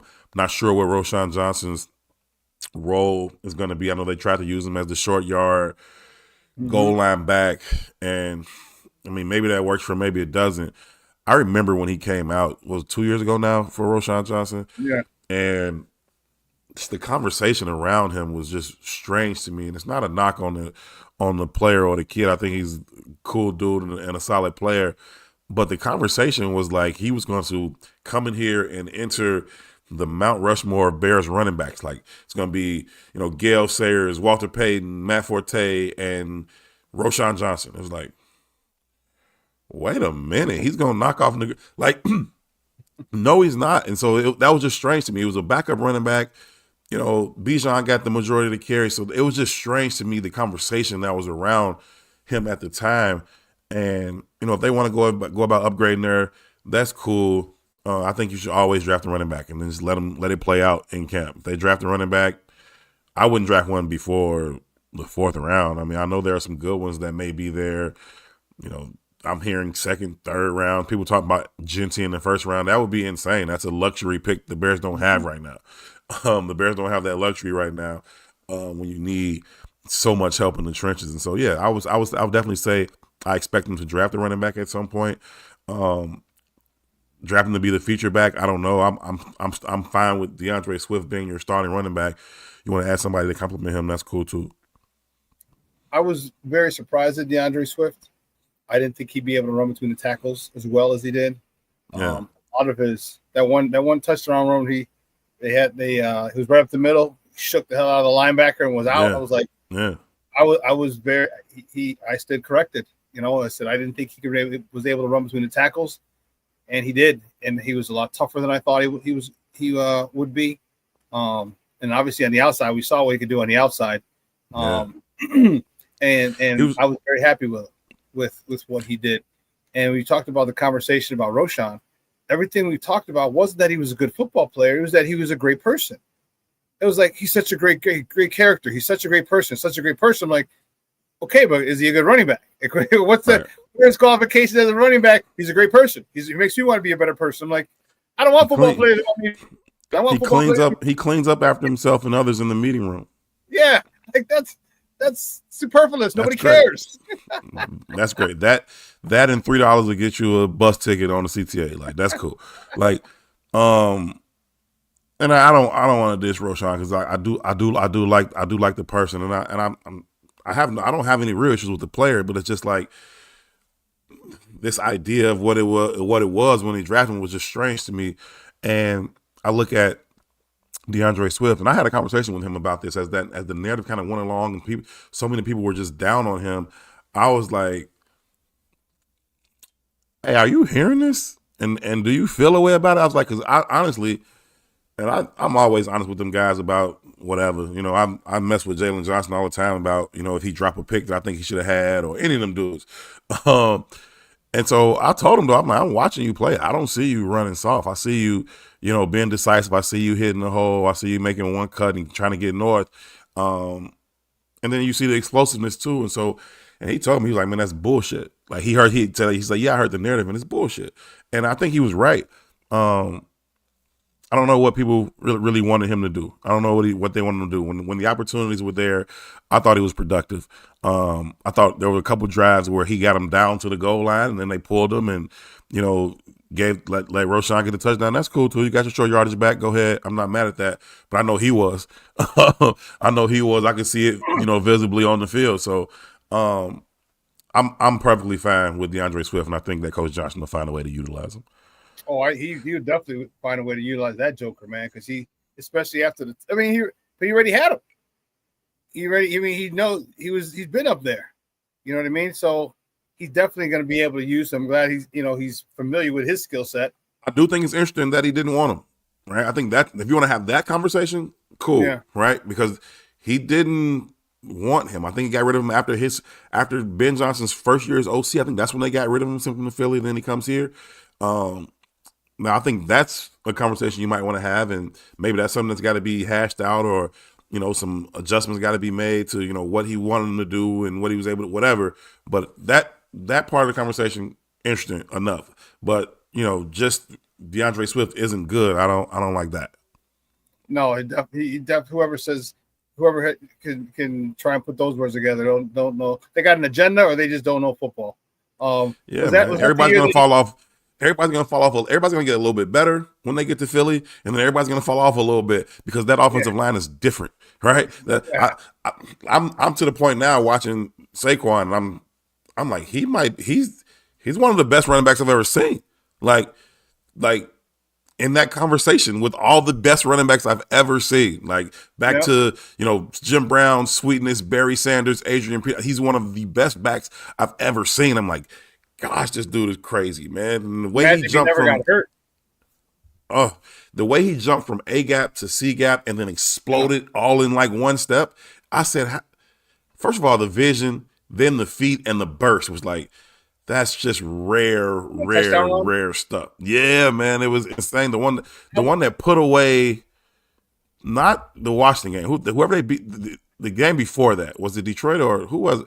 The Rams. The one that put away the Rams. When he pressed the A gap, hopped from A all the way out to C, and then accelerated in one move, was like, hey, man, this dude is different. This dude is different. But again, you're getting his best year behind that Philly O-line. Man, who you telling? Because that's after losing All-Pro Jason Kelsey. That's after losing that dude, man. And that, he's a special character, man. And just watching him, and I love watching it because the way that the offensive line gets to their run fits is a thing of beauty. Like if you're an O-line freak, like you get a chubby watching them get to the combo one, get to the next level. For real. And I love when they have the camera behind the play, and it's right over the huddle or the line of scrimmage, and you just get to see the holes. It's like boom, boom. He chips, boom, gets the linebacker, and you're like, I'm going here in and out, and boom, running back in and out, and he's gone. The way that they get to their run fits, the way it's methodical. Really, it's methodical, and it's a beautiful thing to see. And then you get a guy with that talent. Yeah. You know, I mean, you could have a guy, you can have the run fits and still not be able to break it for 70. But you get a guy like that who spins on the outside, or once he sees you, he explodes and he destroys the angle that you had coming down, and he's like, oh shit. And he's done that all year long. I mean, what, he had six or seven 60-yard runs? It's insane to run with that kind of power and contact balance, but also have the home run speed to finish it from 80 is insane. And 80, what also happens is you get the trust from the running back, right? You know this better than anybody. You get the trust from the running back when you've been consistently blocked for properly and those holes are there. You know those lanes are going to be there. You hit that thing a little bit different. Whereas you playing behind the O-line in Chicago, you're like, it's not usually there. I'm trying to figure this thing out. I'm pitter-pattering a little bit versus, we full speed ahead. We one cut, we jump cut, we decisive, because it's just like playing quarterback, right? There's the cumulative effect to being hit over and over again in the backfield. And so when you get the ball and you're 6-7 yards deep, and before you can even get to the line of scrimmage, you're already facing initial contact, that starts to bother you. You don't hit the line of scrimmage the same way. And you can say that he should, but it just doesn't happen. There's a cumulative effect to those types of things, just like with the quarterback getting happy feet in the pocket, even on the times when you are protected, because you're like, well, I've been sacked 70 times. I'm not usually protected. So I feel away right now, right? And so running backs are the same way. When you have an offensive line in front of you that you trust, you press that hole a little bit different. You make those decisive cuts a little bit more aggressively. Yeah, and he's an awesome talent. So who you thinking in the Super Bowl? I know we're talking Bears, but who you think? Have you made up your mind who you want in the Super Bowl? Chiefs. Also in my well, I was going to show you my DraftKings, but I don't actually want to put it on the screen to show what the actual bet was. But in September, I picked Philly to win the Super Bowl, and now DraftKings is offering me a decent settlement, and I'm thinking about cashing out on it because the bet has done enough for me right now to go ahead and cash out on it. But I really think they're the best team. I thought they would have the best roster, coming into the season. And I know they had the game where Saquon dropped a touchdown at the goal line early in the season, like week 2 or something. They lost that. And then Sirianni did a couple things. It cost them another game. They were talking about firing him. I'm like, they got the best team in the league. I don't know why you want to fire the dude. And so they got the thing, they got their ship righted. And I still think they have the best roster. Now, the problem is they got to go see 15. And that's why I'm thinking about taking the cash out, because it's 15. If it wasn't 15, then I would be like, yeah, let's play it on through. I'll take all of it because I think that the Eagles are going to win. I still think the Eagles are going to win, but Mahomes is a scary, scary dude to bet against. And so, as the kickoff draws near, I might get a little antsy and hit the button on this cash out they're trying to offer. But I picked Philly in September. I'm gonna stick with them. I hope, I'm praying, because first of all, and it's very contradictory, because we had a three-peat here. We had two of them. Okay. But I just don't want to see them. I don't want to see them win. I mean, and I'm a hypocrite. I know, because Patrick Mahomes gets all the calls. There was a team that says, you know why Patrick Mahomes wears 15? Because that's how many yards you get if you hit him, if you touch him. Yep. Shit, but it's like that with Mike, though. Hey, when you're that dude, you get the calls. When you're that dude, you get the calls. And I'm not. I don't have no problem with the Chiefs, man. I tend to be a fan of excellence, and what they've done, since he's been there, and he doesn't know what it's like to. He thinks the season is at least 18 games long, right? He thinks he's supposed to get to the conference championship game every single time. And so, I don't have an issue with that. I really, really don't. I just think that Philly is better, and I would like to see, Jalen Hurts and those guys get one. But if they were playing, like if Detroit had made it or Minnesota had made it, I'd be 100% rooting for the Chiefs, but I'm rooting for Philly. Yeah, I want Philly too. I just, me being a running back, I love how he's brought a resurgence to the running back position, him and King Henry and a couple other guys in this league. I love that. And I think that offensive line paired with that super running back of Saquon Barkley, I thought it was a match when he went there. I can't believe the Giants, and maybe they're just fronting. They're like, yeah, we'll be okay. I'm like, you said one of the best running backs in the league go to the team with the best offensive line in the league? You're crazy? You'll be okay? I don't think they're ever going to do Hard Knocks offseason again, because the Giants, as good as that thing, that may have been the best Hard Knocks I've seen. At least maybe since the old one, back when like the Baltimore Ravens did it with Ray Lewis and Shannon Sharp and Sarah Goose and them. Like, that may have been the best one I've seen, the offseason one with the Giants. There was so much access. You saw so many things. You saw the negotiations with Saquon and all of that, up until the point where they let him go. And then you get John Mara coming there like, man, we're going to let go of Saquon. And he's like, we'll be okay. It's like, y'all won't be okay. Y'all won't be okay. He's going right down I-95, and he's gonna hop on the turnpike, and he's gonna go win MVP. I think Jonathan Allen.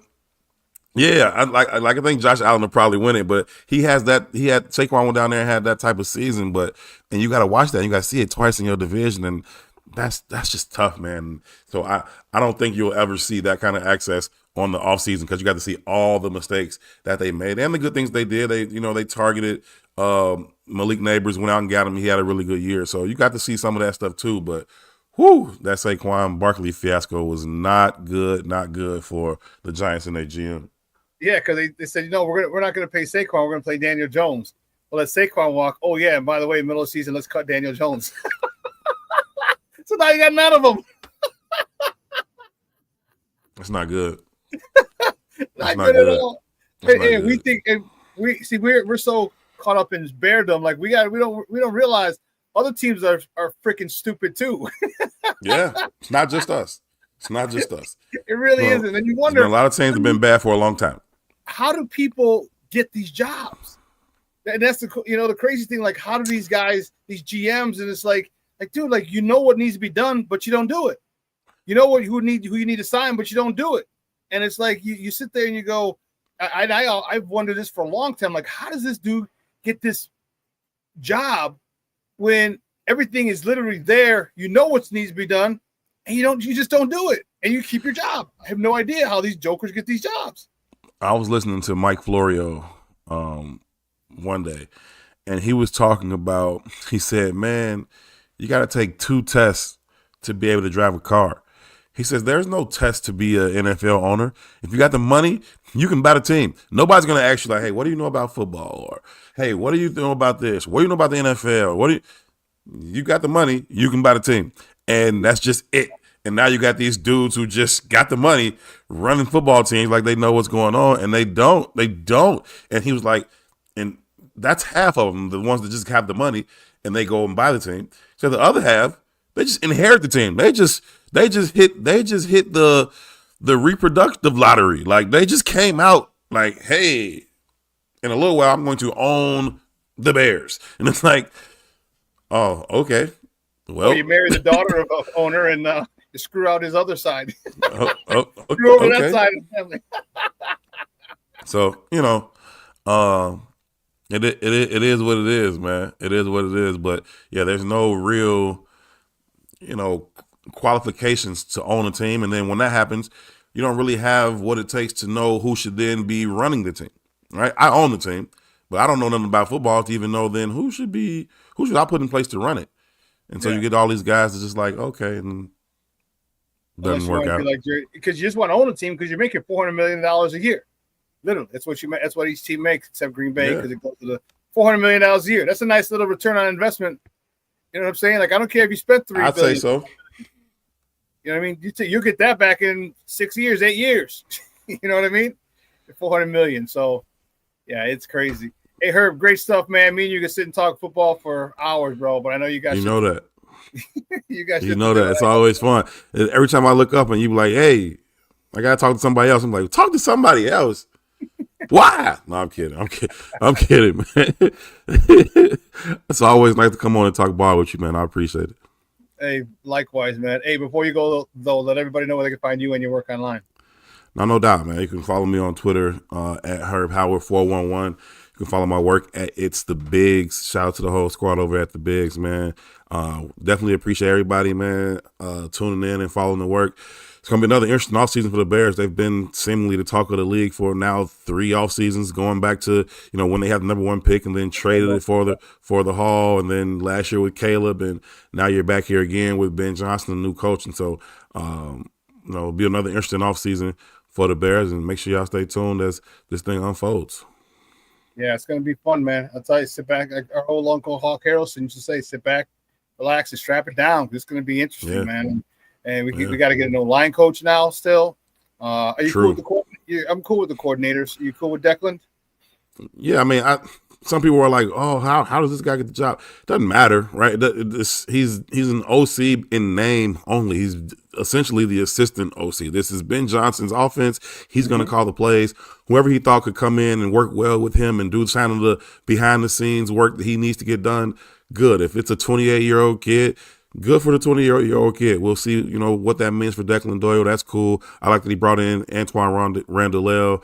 I thought that bringing in Dennis Allen, a veteran defensive coordinator who's been a head coach, who can help him with some of those things as well, is a really good thing. He's a guy that you can kind of let go on the defense while Ben Johnson spends as much time as he feels he needs to with Caleb in the offense. And then I thought bringing back Coach Hightower was a really, really good move. I was really, really happy about that. And that's a good sign that Coach Johnson may actually be smart, because if something isn't broke, you don't necessarily need to fix it. And so you got a good coach that was already here to run that special teams. He knows the roster. He knows these guys well. Let them stay in place. And so I was glad that he brought Coach Hightower back as well. So 6 degrees of separation, this football thing is incestuous, is Doyle's dad. Coach was I played under his dad. Really? So my last year at Holy Cross, after my head coach, my first 3 years, he left and took the job at Maryland. In came Peter Voss, who's a Holy Cross alum, but was the offensive coordinator at Notre Dame. And believe you me, he reminded us every fucking week there how many times he called the Sugar Bowl with Jerome Bettis. He reminded us. Okay, but his strength coach was Chris Doyle. And that was his first. I don't know if that was his first gig as a strength coach, but yeah, so that was the first. He was our offensive line and our strength coach, and then he went on to Iowa. And then one of my players from Curie ended up going to Iowa under Doyle as well. So you gotta remind him that you got those traps and all that, from his pops. You know what I mean? Hey, what's the deal with dude though, man? I've been hearing all this stuff, and I don't know much about it, so I haven't spoke to it, but. You saying you knew the guy a while ago. What's to that? What's the deal with him? Well, he was, I think he got too big for his britches. All right. And I think he was, because the reason he got let go from Iowa and then I forgot what other team let him go, is he was just make over just subtle racist comments. All right, and that was the whole thing. He didn't do that with us because and they didn't care about us because we're seniors. They're trying to get rid of us because we're indoctrinated with the other staff's mentality and whatnot. But I know when I had my guy Reese on, and he was saying, I forgot I think he actually used the N-word one time with him. Wow.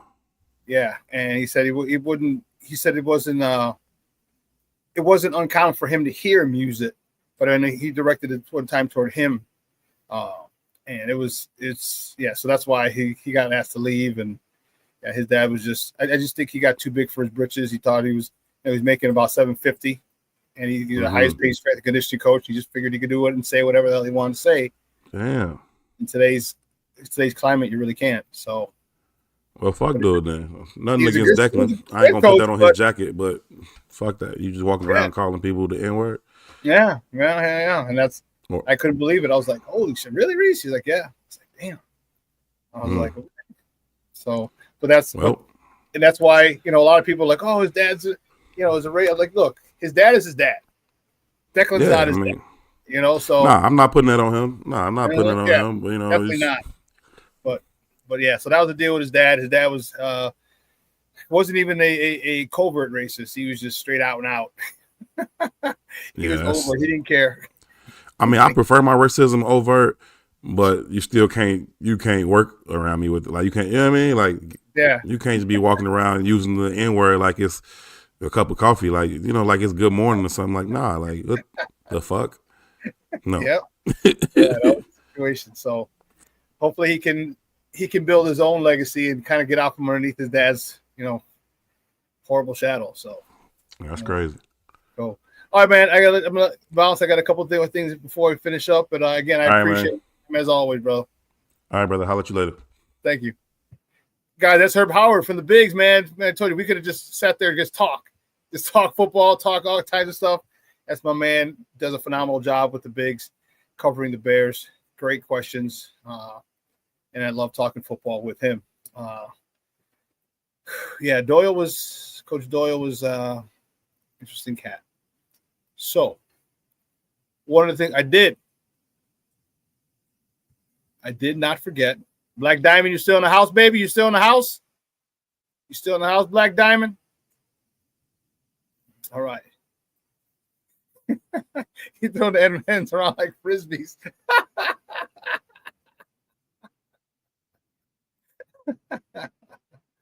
Black Diamond, you still in the house? We about to put your mock draft on, put you on blast, put you on Front Street, see what you got.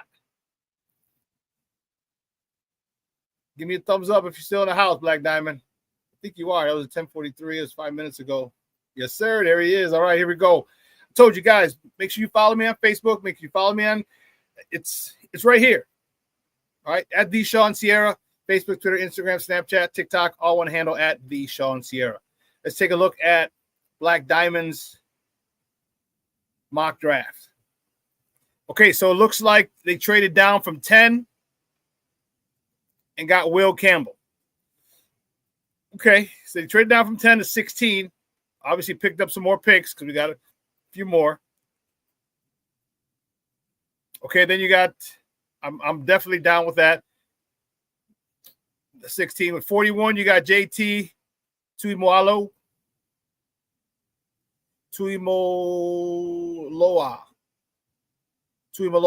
The kid out of Ohio State. Nice. Okay, I can do that. Alfred Collins, you got a DT. Okay.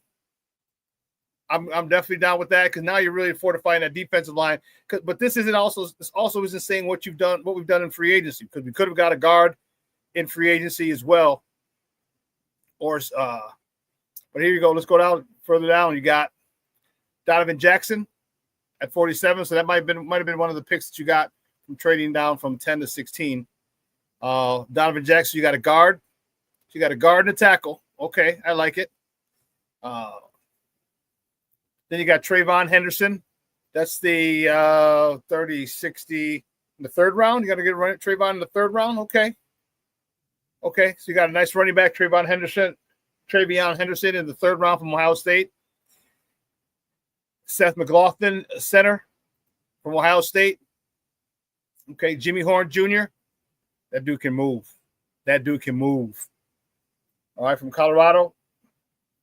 And Josh Preeb from, okay, so you addressed a lot. You got 2 guards, a center, and a tackle. 2 guards, a center, and a tackle. That's the 4 offensive line we talked about. Now, Preeby might not make it, but you got your left tackle. We got our right tackle already, and darn all right. Well, Preeby could be.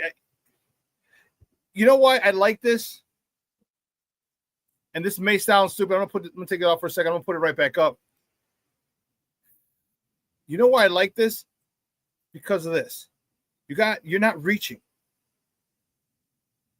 Okay, you're not reaching. Okay, you're getting people who played at a high level. You didn't get a guy out of Southern Utah. You're not getting a guy from Yale who's injured. Okay, you're getting guys who played in the Big Ten. Getting guys who played in the SEC. Those are the best 2 football conferences in America. And a lot of those players end up playing on Sunday. So to get those type of players who are already used to that type of competition is something that I really like. And if you re-sign Tevin, guess what, Tevin? You got to fight now, baby. You got to fight. And I wouldn't even mind re-signing Tevin and have you and the youngsters fight it out. If you beat him, good. Guess what, youngster? Keep your helmet strapped because he's hurt. He's ready to get hurt at any moment. Any moment.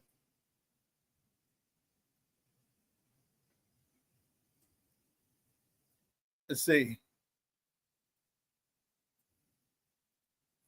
King Booker World said, I wish I watched college enough to do a mock draft. I don't know who's who. Okay.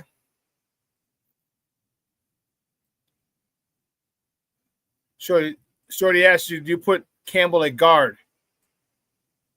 Oh, you do. Okay.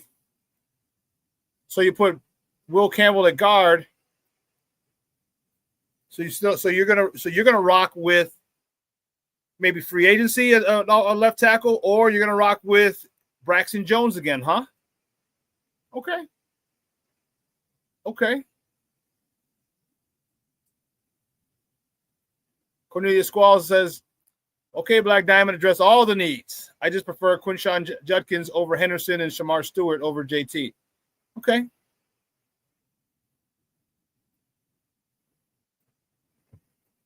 And Ma says, looks good, but my swap would be 72, no running back, but draft Georgia center Jarrett. Hey, I'm cool. I like Georgia has been in the college football playoff how many years in a row? Back-to-back national champions. You got some peoples. You got some peoples that are going to play on Sunday. A lot of peoples that are going to play on Sunday. Shorty, I would like to trade down 2 or 3 spots and still get Jancy, though. No, I don't want Jancy.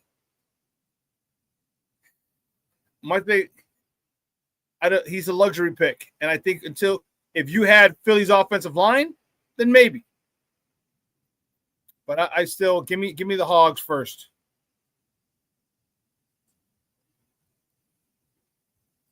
King Booker World, you might be right. Said I would re-sign Tevin, but he would be depth.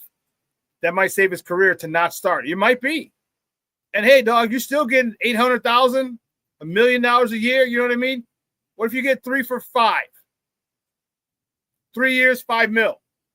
1.3 per. 1.6 per. Sorry. Nothing, but guess what? You're still making $1 million, fool. You're still making it 1.6.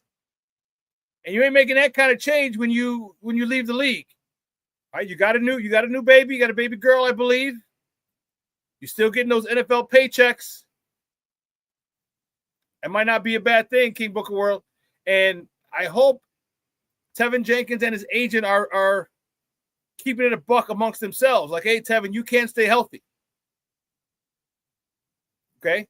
But again, if someone else gives him the bag, I tell him, jump, take it. Take it. You got a wife. I believe that he's married. But you got a young daughter. Keep getting those checks as long as you can get it. King Booker World, like you said, that might be right. Him being a backup might be the best way. Imagine if he does this for 3 more years.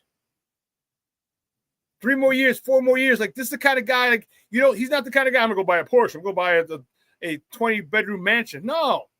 There's a simple guy from Oklahoma, from Texas somewhere. You know what I mean? Like, get him a nice $300,000, $400,000 house, which is, especially if he goes back to Texas. Man, if he goes back to Texas, you know what you can get for $500,000? $500,000? Excuse me. Let me see where Tevin is from.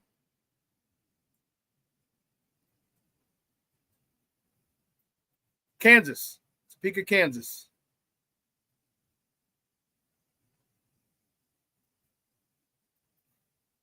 So you imagine a $500,000 in Topeka, Kansas?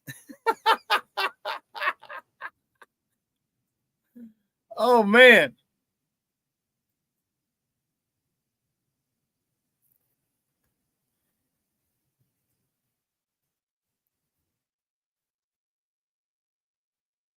Okay, so here's what you do. Black Diamond says his arms are short. You talk about Will Campbell's and free agent left tackle. No Braxton Jones. No Jones. Okay.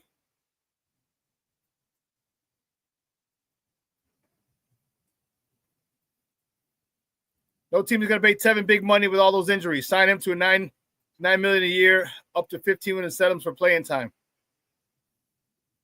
You're going to pay him $9 million? No, that's crazy. Yeah, he's not getting $9 million. I mean, you get a $3 or $4 million. But I mean, not all impact players have to start. See Bob Sanders. And here's the one thing. This is why this offensive line coach is important, because there's a standard that has to be set. Okay? There's a mindset that has to be instilled on this team. You look at it other places. Why do other places have some second round, third round offensive linemen who are doing work? Or we hear this guy's out, that guy's out, their offensive line is decimated, and they're running for 150 yards. Because it's a mindset. It's a mentality that they have. It's set by the offensive line coach. This hire is huge. Whoever that's going to be for the Bears, it is huge. Hank Fraley was the one that they really, really, really wanted. Well, $3 or $4 million, that would insult him, but you can't. It wouldn't be insulting. Hey, you haven't been able to stay healthy for a full season.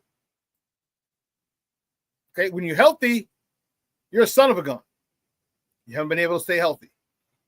And you can sign him to a $3 or $4 million deal with incentives that'll make it 6 to 8.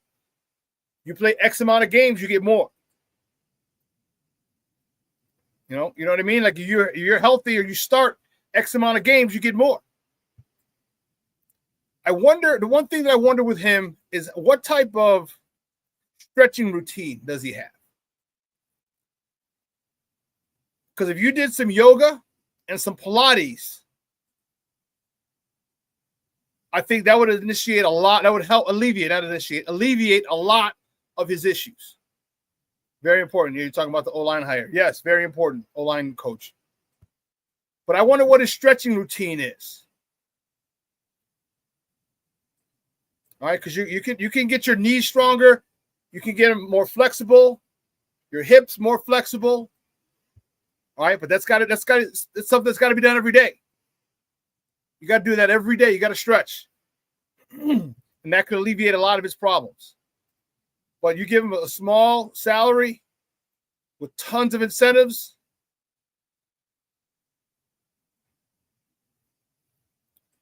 King Booker World said 7 for 3, so 21 mil. That could go up to 25 with levels met.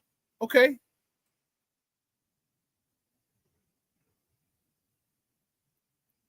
I mean, I'd say 4. I'd say 5. I'll go with 5. I'll give you $5 mil a year for 3 years. That's 15. And you go up to 25 with incentives. Certain number of snaps, percentage of snaps you make. You grade out at a certain level. Okay. Yeah, he does. You're right. He's got to see where they're coming from as well. You have to. You have to understand that.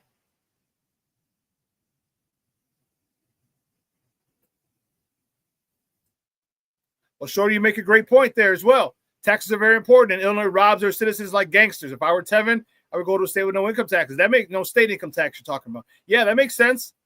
Go to Florida. I don't know. Does Texas have a state income tax? I don't think they do. No, I agree. That state income tax will get you.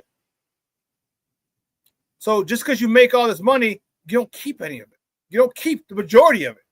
Because Uncle Sam's coming in taking half shit, like Eddie Murphy's wife. I want half, Eddie. I want half. And Uncle Sam don't ask. They just come and take half their shit, and now you're working with that. Then the state income tax comes and takes it. Takes their cut of their piece of the pie. Then your union comes in. Your agent, he's got to get his piece. Then your union comes in. Yeah, there's a lot. So you cut that in half, and it goes down from there.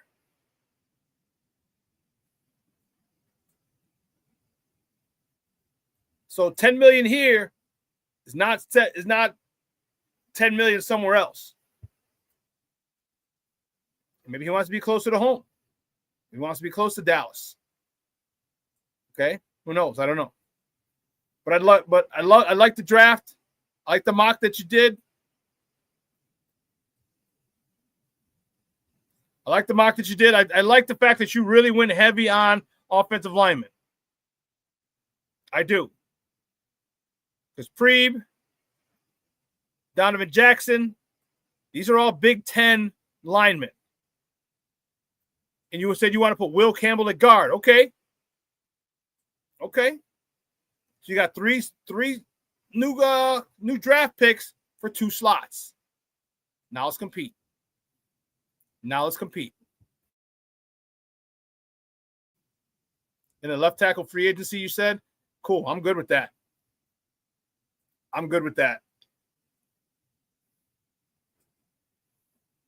That's nice. Shorty, yes. Shorty says, nice mock, Black Diamond. Yes. Thanks, Shawn. That's a good one, Dawes. Hey, shoot me some more if you make any more. Cool.